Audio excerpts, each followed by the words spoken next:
করবেন। দয়া করে শেয়ার করে দিয়েন। ভালো লাগলে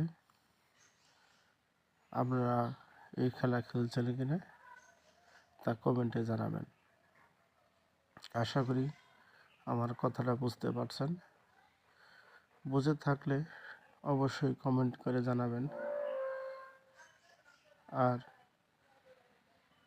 আমার পাশে থাকবেন। সবার প্রতি ভালোবাসা ও দোয়া রইল। সবাই ভালো থাকেন, সুস্থ থাকেন, এই কামনা ও দোয়া করি।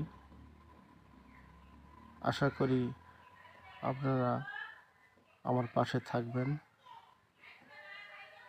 আর এই খেলাটা পোলাপানে খেললে তা সহযোগিতা করবেন। বলবেন আপনাদের ওখানে এটাকে কি বলে তা কমেন্টে জানাবেন।